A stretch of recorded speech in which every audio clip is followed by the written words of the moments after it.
نحمده ونصلي على رسوله الكريم اما بعد فاعوذ بالله من الشيطان الرجيم بسم الله الرحمن الرحيم رب اشرح لي صدري ويسر لي امري واحلل عقدة من لساني يفقهوا قولي.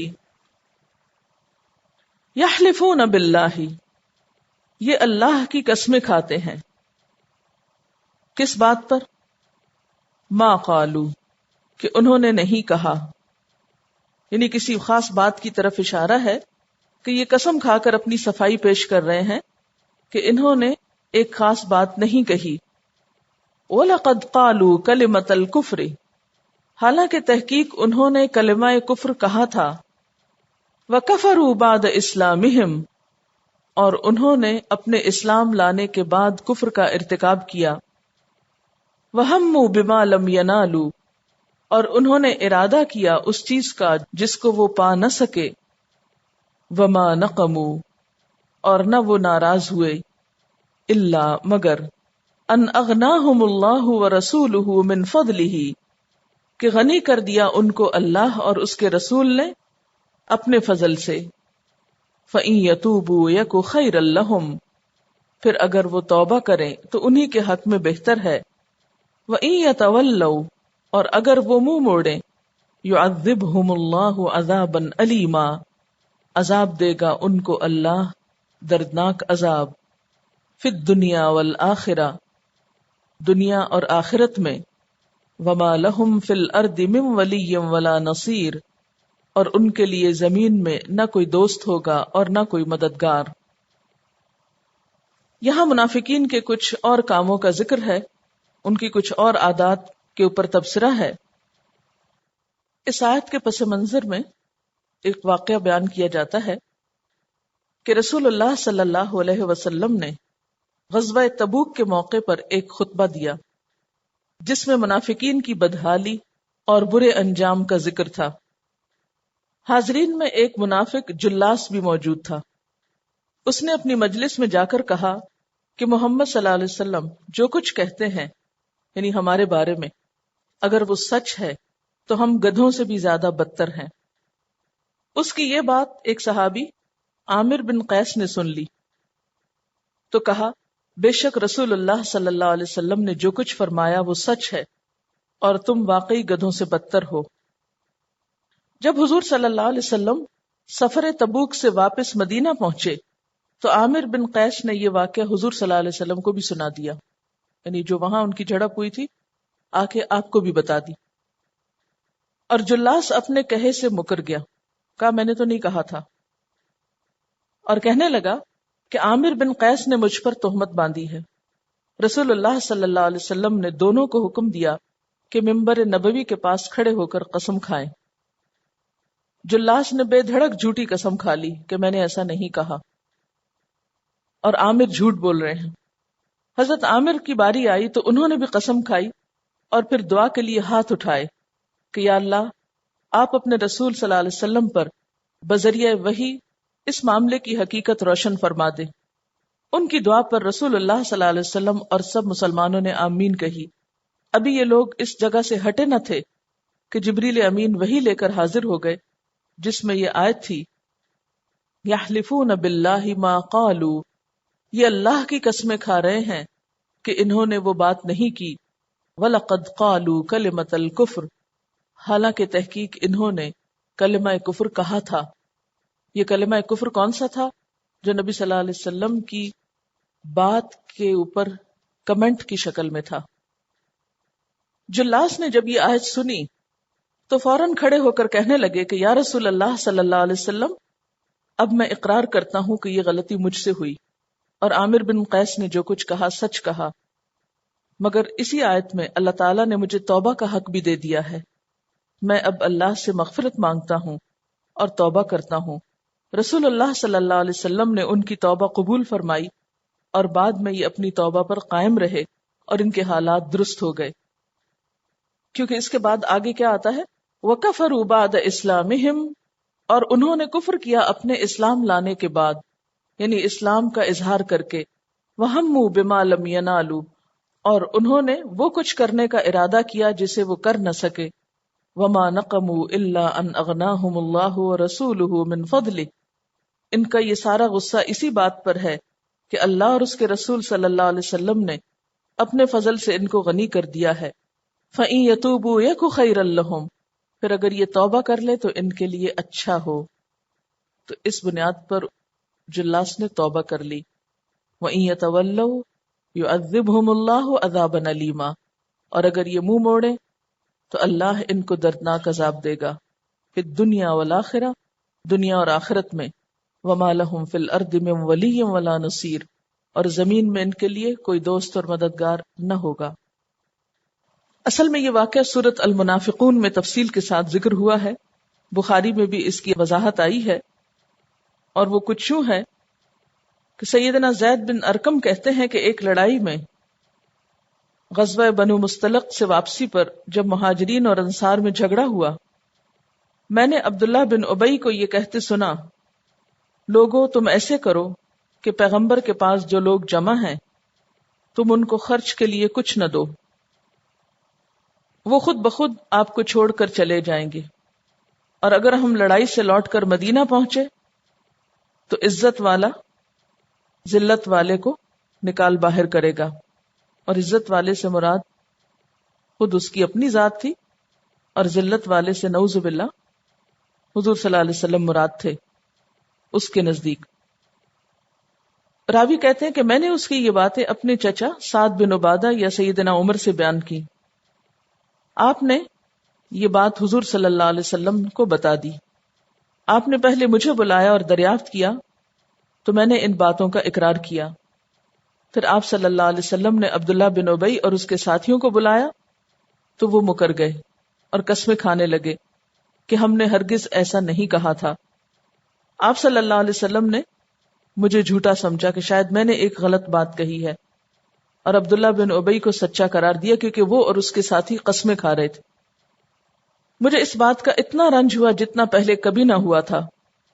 میں گھر بیٹھ رہا، میرے چچا کہنے لگے یہ تم نے کیا کیا؟ آخر رسول اللہ صلی اللہ علیہ وسلم نے تجھے جھوٹا سمجھا اور ناراض ہوئے. اس وقت اللہ تعالیٰ نے رسول اللہ صلی اللہ علیہ وسلم پر سورۃ المنافقون نازل کی تو آپ نے مجھے بلا بھیجا اور یہ سورت پڑھ کر مجھے سنائی اور فرمایا کہ زید اللہ نے تمہاری تصدیق کر دی.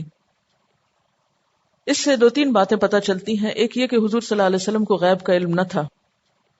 اگر غیب کا علم ہوتا تو آپ صلی اللہ علیہ وسلم اپنے ساتھی سے ناراض نہ ہوتے اور منافقوں کی باتوں کا یقین نہ کرتے. دوسری بات یہ کہ آپ صلی اللہ علیہ وسلم ظاہر پر معاملہ کرتے تھے، اور ظاہر میں ایک طرف صرف ایک شخص تھا اور دوسری طرف ایک گروہ جو قسمیں کھا رہا تھا. تو ایسے میں جس طرح کی گواہی ہو، جج کے اوپر کیا لازم ہے کہ خواہ اس کو حقیقت معلوم بھی ہو لیکن گواہوں کی گواہی پر بنیاد رکھتے ہوئے ہی وہ فیصلہ کرے. اس کے پس منظر میں ایک اور واقعہ بھی بیان کیا جاتا ہے کہ تبوک کے سفر پر ایک جگہ پر یا ایک مقام پر آپ صلی اللہ علیہ وسلم کی اونٹنی جو تھی وہ گم ہو گئی. تو صحابہ جو تھے وہ اس اونٹنی کو تلاش کر رہے تھے. جب منافقین کو پتا چلا تو انہوں نے کچھ ان الفاظ میں تبصرہ کیا کہ ویسے تو ہمیں آسمان کی خبریں سناتے ہیں مگر اپنی اونٹنی کی کچھ خبر نہیں کہ وہ اس وقت کہاں ہے. یہ ایک توہین آمیز کلمہ تھا، اور انہوں نے نہ صرف یہ کہ یہ بات کہی بلکہ اپنی مجلس میں بیٹھ کر خوب مذاق بھی اڑایا اور اس کو انجوائے بھی کیا. جب حضور صلی اللہ علیہ وسلم کو اس بات کا پتہ چلا تو انہوں نے قسمیں کھائیں کہ ہم نے تو ایسا نہیں کہا. اس پر اللہ تعالیٰ فرماتے ہیں یحلفون باللہ ما قالوا، وہ اللہ کی قسمیں کھاتے ہیں کہ انہوں نے ایسا نہیں کہا. وَلَقَدْ قَالُوا كَلِمَةَ الْكُفْرِ، حالانکہ انہوں نے کلمہ کفر کہا تھا. یہاں کلمہ کفر سے مراد کیا ہے؟ حضور صلی اللہ علیہ وسلم کا اور اہل اسلام کا مذاق اڑانا. یعنی کلمہ کفر سے مراد یہاں کلمہ استہزاء ہے، کیونکہ اللہ اور اس کے رسول کا مذاق اڑانا کفر میں داخل ہے. پیچھے بھی آپ پڑھ چکے ہیں نا کہ وہ اپنے ایمان لانے کے بعد انہوں نے کفر کیا. حالانکہ انہوں نے یہ کلمہ استہزاء کہا تھا. وَكَفَرُوا بَعْدَ إِسْلَامِهِمْ، اور انہوں نے اپنے اسلام لانے کے بعد کفر کیا اس کلمہ استہزاء کے ذریعے. وَهَمُّوا، اور انہوں نے ارادہ کیا بِمَا لَمْ يَنَالُوا، جو وہ پا نہ سکے، یعنی انہوں نے کچھ ایسے ارادے بھی کیے تھے خطرناک قسم کے جن میں وہ کامیاب نہ ہو سکے تھے. وہ کیا ارادے تھے؟ اس کے بارے میں بھی کچھ تاریخی روایات آتی ہیں کہ بعض منافقین نے آپس میں یہ طے کیا تھا کہ رات کے وقت کسی گھاٹی میں سے گزرتے ہوئے نبی صلی اللہ علیہ وسلم کو کھڈ میں پھینک دیں گے اور آپ پر حملہ آور ہو جائیں گے. آپ صلی اللہ علیہ وسلم کو اس کی اطلاع ہو گئی تو آپ نے تمام اہل لشکر کو حکم دیا کہ وادی کے رستے سے نکل جائیں، اور آپ خود صرف عمار بن یاسر اور حذیفہ بن یمان کو لے کر گھاٹی کے اندر سے چلے. اتنے میں یکا یک پتہ چلا کہ 10-12 منافق ڈھاٹے باندھے ہوئے، یعنی اپنا منہ لپیٹے ہوئے پیچھے پیچھے آ رہے ہیں. یہ دیکھ کر حضرت حذیفہ ان کی طرف لپکے تاکہ ان کے اونٹوں کو مار مار کر ان کے منہ پھیر دیں، مگر وہ دور سے ہی حضرت حذیفہ کو آتے دیکھ کر ڈر گئے اور اس خوف سے کہ ہم پہچان نہ لیے جائیں فوراً بھاگ نکلے. تو یہاں اس چیز کی طرف اشارہ ہے وَهَمُّوا بِمَا لَمْ يَنَالُوا، انہوں نے تو ایسا خطرناک ارادہ کیا تھا جس کی وہ تکمیل نہ کر سکے، اور اشارہ ہے اس سازش کی طرف جس میں انہوں نے آپس میں طے کیا تھا کہ رات کے وقت کسی گھاٹی میں سے گزرتے ہوئے آپ کو دھکا دے دیں گے. وَمَا نَقَمُوا، اور نہ وہ ناراض ہوئے، الا مگر ان اغناہم اللہ ورسولہ من فضلہ، کہ ان کو اللہ نے غنی کر دیا ہے اپنے فضل سے اور اس کے رسول نے. یعنی کسی کے خلاف انسان سازش کب کرتا ہے؟ سوچئے ذرا، کسی کے خلاف سازش کب کی جاتی ہے، کسی کا مذاق کب اڑایا جاتا ہے، کسی کے ساتھ دھوکہ کب کیا جاتا ہے؟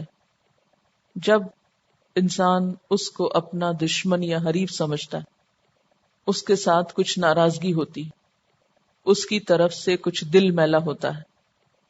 یہاں پر ان منافقین سے یہ سوال کیا جا رہا ہے کہ تمہیں کس بات کا غصہ ہے؟ یہ سب کچھ تم کیوں کر رہے ہو؟ یہ کلمہ کفر، یہ استہزاء کی باتیں، یہ سازشیں، یہ سب کچھ کیا ہے؟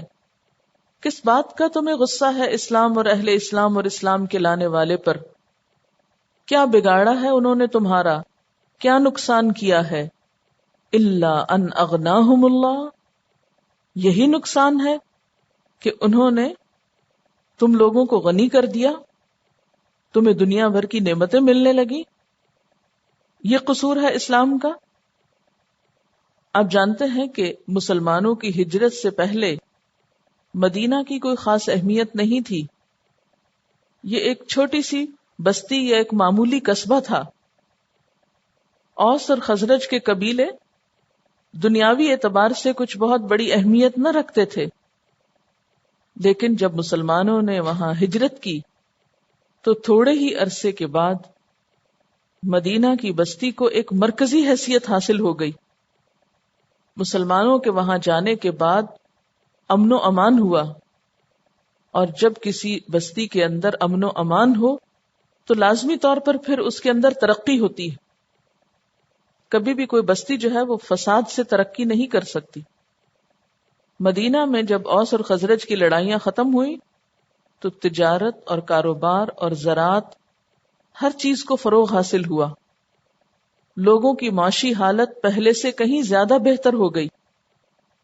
ہر شخص اس سے فائدہ اٹھانے لگا. منافقین کو بھی اس میں بہت فائدہ ہوا. اور پھر آپ جانتے ہیں کہ مسلمانوں کو خاص طور پر جب مال غنیمت ملنے لگا تو اس سے ان کی معاشی حالت اور زیادہ اچھی ہو گئی. تو ان سے پوچھا یہ جا رہا ہے کہ تم اللہ اور اس کے رسول پر کس لیے ناراض ہو؟ ان کے خلاف یہ سب سازشیں کیوں کر رہے ہو؟ ان کا تمہاری نگاہوں میں بس یہی قصور ہے نا کہ انہوں نے تم کو غنی کر دیا ہے. یہاں ایک چیز قابل غور ہے، اور وہ یہ کہ من فضل ہی کی ضمیر تو سنگولر ہے، لیکن پیچھے ذکر اللہ اور اس کے رسول دو کا ہے، تو اصولاً تو یہاں ہما ہونا چاہیے تھا نا. لیکن یاد رکھیے کہ اصل فضل اللہ کے ہاتھ میں ہے. ان الفضل بید اللہ. پھر رسول صلی اللہ علیہ وسلم کا ذکر ساتھ کیوں کیا گیا؟ اس کی وجہ یہ ہے کہ آپ کے سبب، آپ کے ذریعے، آپ کی وجہ سے یہ سب کچھ ہوا تھا. آپ مدینہ تشریف لائے تو یہ ساری ترقی مدینہ کو نصیب ہوئی. اس لیے اللہ تعالی کے ساتھ رسول اللہ صلی اللہ علیہ وسلم کا بھی ذکر ہے کہ آپ کی ذات گرامی اس کا سبب بنی تھی، لیکن اصل فضل تو دراصل صرف اللہ ہی کے ہاتھ میں ہے. فَإِن يَتُوبُوا، پھر اگر وہ توبہ کر لیں، يَكُ خَيْرًا لَّهُمْ، ان کے لیے بہتر ہے. یہاں آپ دیکھیں اسلام کی وسعت. لوگ کہتے ہیں نا اسلام بڑا تنگ نظر دین ہے. یہاں آپ دیکھیں کہ اس موقع پر بھی ان کو رجوع کرنے، پلٹ آنے، معافی مانگنے کی مہلت دی جا رہی ہے. اگرچہ اس سے پہلے جہاد کا اور سختی کا حکم کیا جا چکا ہے، سمجھایا جا چکا ہے ان کو، لیکن پھر بھی کیا کہا جا رہا ہے؟ فَإِن يَتُوبُوا يَكُ خَيْرًا لَّهُمْ، اگر یہ توبہ کر لیں تو یہ ان کے حق میں اچھا ہے. وَإِن يَتَوَلَّوْا، اور اگر یہ منہ موڑ جائیں، يُعَذِّبْهُمُ اللَّهُ عَذَابًا أَلِيمًا، تو اللہ ان کو دردناک عذاب دے گا. فی الدنیا والآخرہ، دنیا میں بھی اور آخرت میں بھی. وَمَا لَهُمْ فِي الْأَرْضِ مِنْ وَلِيٍّ وَلَا نَصِيرٍ، اور ان کے لیے زمین میں نہ کوئی دوست ہوگا اور نہ کوئی مددگار ہوگا. لیکن انہوں نے اس نصیحت پر کچھ بھی توجہ نہ کی اور اس کو مذاق سمجھا. تو بات یہ ہے کہ منافقت انسان کی آنکھوں پہ پردہ ڈال دیتی. جو انسان اپنے مفادات اور مصلحتوں کا شکار ہو جاتا ہے، اس کو حق نظر نہیں آتا، وہ سچی بات نہ سن سکتا ہے، نہ اس کو سچائی اور سنجیدگی کے ساتھ لیتا ہے، اور نہ ہی عمل سے اس کا کچھ ثبوت دیتا ہے. تو جو لوگ ایسا رویہ اختیار کریں، انہیں سمجھانا تو چاہیے، لیکن اگر وہ نہ سمجھیں تو ذمہ داری پھر ان کی اپنی ہے.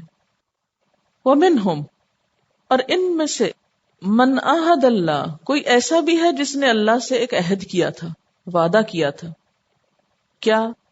لَإِنْ آتَانَا مِنْ فَضْلِهِ، البتہ اگر اللہ نے ہمیں اپنے فضل سے عطا کیا، لَنَصَّدَّقَنَّ، البتہ ہم ضرور صدقہ کریں گے، وَلَنَكُونَنَّ، اور البتہ ہم ضرور ہو جائیں گے، من الصالحین، صالح لوگوں میں سے، نیک لوگوں میں سے.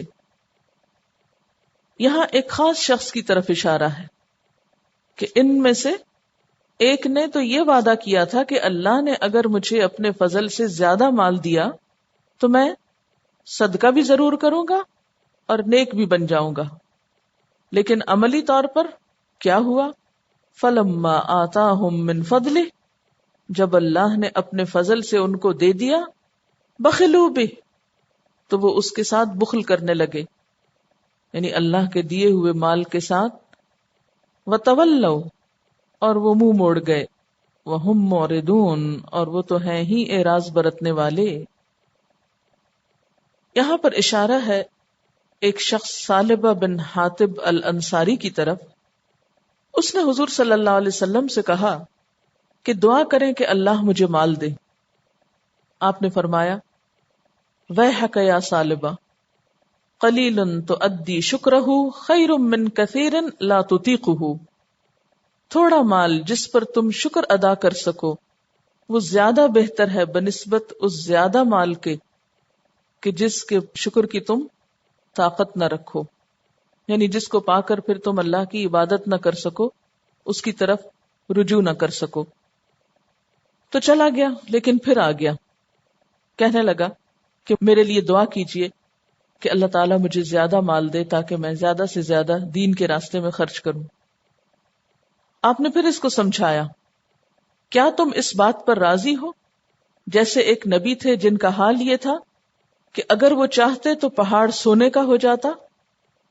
کہنے لگا، اس خدا کی قسم جس نے آپ کو حق کے ساتھ نبی بنا کر بھیجا ہے، اگر آپ دعا کریں پھر اللہ مجھے مال دے تو میں ہر صاحب حق کو اس کا حق دوں گا۔ تو آپ نے دعا کر دی، یعنی 2 دفعہ سمجھانے کے بعد اگر نہیں سمجھا تو آپ نے پھر دعا کی۔ روایات میں آتا ہے کہ اس کے ہاں اتنی بکریاں پیدا ہوئیں کہ جیسے کیڑے ہوں، یعنی زمین پہ جیسے کیڑے پھیل جاتے ہیں نا کثرت کے ساتھ، تو اس کے مال میں بھی اتنا اضافہ ہوا اور اتنی زیادہ بکریاں پیدا ہوئیں کہ جیسے زمین پہ کیڑے رینگ رہے ہوں۔ نتیجہ کیا ہوا کہ مدینے کی زمین اس پہ تنگ ہو گئی، شہر میں ان بکریوں کو رکھنے کی کوئی جگہ نہ تھی۔ مدینے سے باہر ایک وادی میں چلا گیا، یہاں تک کہ ظہر اور عصر صرف جماعت سے پڑھتا تھا، دور سے آنا 5 نمازوں کے لیے مشکل تھا، لہذا 2 نمازوں کے لیے آتا۔ پھر اور بکریاں ہوئیں، یہاں تک کہ وہ اتنا مصروف ہو گیا کہ صرف جمعے کے دن آ سکتا تھا جمعہ پڑھنے کے لیے۔ اس کے بعد آہستہ آہستہ جمعہ بھی گیا، کیونکہ مال کی کثرت کے ساتھ لازماً مصروفیت زیادہ ہوتی، اور وہ مصروفیت پھر اللہ اور بندوں کے حق پر اثر انداز ہوتی۔ جب اس نے جمعہ چھوڑا تو آپ نے بد دعا دی، پھر یہ آیت نازل ہوئی، خذ من اموالہم صدقۃ تطہرہم بہا، ان کے مالوں سے صدقہ لیجئے کہ انہیں پاک کیجئے اس کے ساتھ۔ تو آپ نے 2 لوگ بھیجے، جب ثعلبہ کے پاس آئے اور آپ کا حکم سنایا تو اس نے کہا، ما ہذہ الا اخت الجزیہ، ما ہذہ الا اخت الجزیہ، یہ زکوٰۃ تو مجھے جزیے کی بہن معلوم ہوتی، یعنی جس طرح نان مسلم سے جزیہ لیا جاتا ہے تو یہ میرے اسلام کے باوجود مجھ سے زکوٰۃ دی جا رہی ہے۔ اور پھر ٹالنے لگا کہ ابھی جاؤ پھر آنا۔ تو عاملین زکوٰۃ دیگر کاموں سے فارغ ہو کر دوبارہ اس کے پاس آئے تو کہنے لگا، لاؤ مجھے دکھاؤ کہاں لکھا ہوا ہے کہ مجھے صدقہ نکالنا ہے یا مجھے زکوٰۃ دینی۔ تو وہ واپس آئے، انہوں نے حضور صلی اللہ علیہ وسلم کو بتایا، تو آپ صلی اللہ علیہ وسلم نے وہی کلمہ اس کے لیے دہرایا بد دعا کا جو پہلے کیا تھا۔ جب اسے پتا چلا کہ حضور صلی اللہ علیہ وسلم نے میرے لیے بد دعا کی ہے تو اس کو خوف لاحق ہوا کہ اب میری شامت آئی، تو یہ صدقہ لے کر حضور صلی اللہ علیہ وسلم کے پاس حاضر ہوا، لیکن آپ نے اس کا صدقہ قبول نہیں کیا۔ آپ کے بعد حضرت ابوبکر کے پاس آیا، انہوں نے بھی قبول نہیں کیا۔ پھر حضرت عمر کے پاس آیا، انہوں نے بھی قبول نہیں کیا۔ پھر حضرت عثمان کے دور میں یہ وہیں جنگلوں میں بے سہارا اپنے مال کے بیچ میں مر کھپ گیا۔ تو یہ سزا ملی اس کے اس مال کی محبت کی۔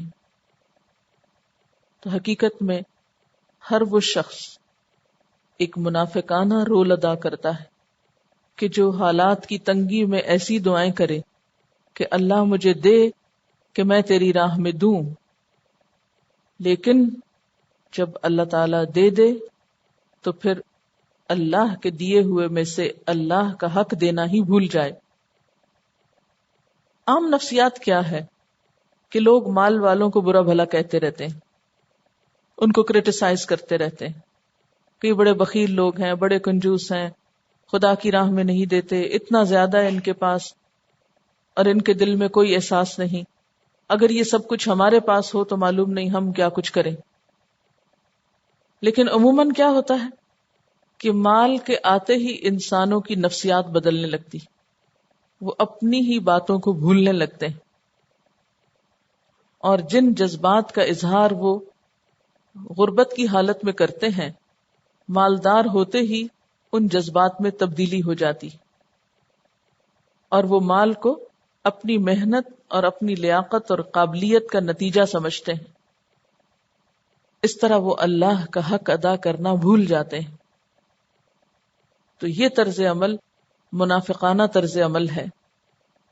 ہم میں سے ہر ایک کو اپنے اپنے بارے میں غور کرنا چاہیے کہ کہیں ہم نے تو زندگی میں ایسے کوئی عہد وعدے نہیں کیے تھے. بعض لوگ منتیں مانتے ہیں کہ اگر میرے پاس اتنا آ جائے تو میں اتنے فیصد اور اتنا اللہ کی راہ میں دے دوں گی. لیکن جب آ جاتا ہے تو وہ منت ادا کرنا ایک مصیبت لگتی اور انسان بھول جاتا ہے.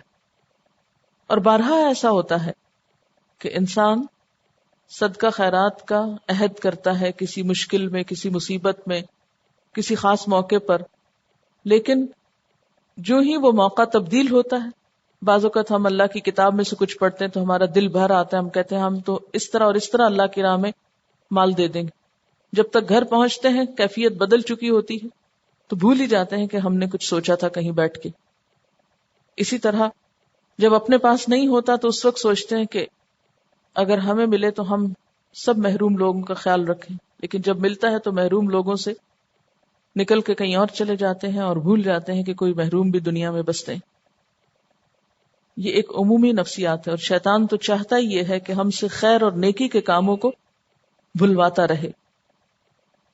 تو فرمایا کہ وَمِنْهُمْ مَنْ عَاهَدَ اللَّهَ لَئِنْ آتَانَا مِنْ فَضْلِهِ لَنَصَّدَّقَنَّ، کہ ان میں سے کچھ ایسے ہیں جنہوں نے اللہ سے وعدہ کیا تھا کہ اگر اللہ ہمیں اپنے فضل سے عنایت کر دے تو ہم ضرور صدقہ کریں گے. وَلَنَكُونَنَّ مِنَ الصَّالِحِينَ، اور ضرور صالح یا نیک لوگوں میں سے ہو جائیں گے. فَلَمَّا آتَاهُم مِّن فَضْلِهِ، پھر جب اللہ نے ان کو اپنے فضل سے دے دیا، بخلوا بہ، تو اس سے بخل کر بیٹھے. وَتَوَلَّوْا وَهُمْ مُعْرِضُونَ، اور منہ موڑ گئے اور وہ تو ہیں ہی منہ پھیرنے والے. اس نے توبہ نہیں کی تھی، وہ بد دعا کے ڈر سے صرف آپ کو راضی کرنے آیا تھا کہ آپ اپنی بد دعا بدل لیں. سچے دل سے توبہ نہیں کی، اگر کی ہوتی تو معافی ہو جاتی. آپ دیکھیں گے کہ عام طور پر لوگ بد دعا سے بہت ڈرتے ہیں اور بد دعا سے بچنے کے لیے وقتی طور پر کچھ مرہم پٹی کر لیں گے لیکن اندر سے نہیں بدلیں گے. تو یہاں اس کی توبہ نہیں تھی. توبہ کی شرائط کیا ہیں؟ اصلاح. توبہ کی شرائط میں سے ایک بڑی شرط یہ ہے کہ جس غلط کام میں انسان پڑا ہوا تھا اس کو لازمی طور پہ چھوڑے. جس فرض میں کوتاہی کی اس فرض کی ادائیگی شروع کرے. صرف زبان سے توبہ تو ایک بے معنی چیز ہو جاتی. وآخر دعوانا ان الحمد للہ رب العالمین. سبحانک اللہم وبحمدک نشہد ان لا الہ الا انت نستغفرک ونتوب الیک. والسلام علیکم ورحمۃ اللہ وبرکاتہ.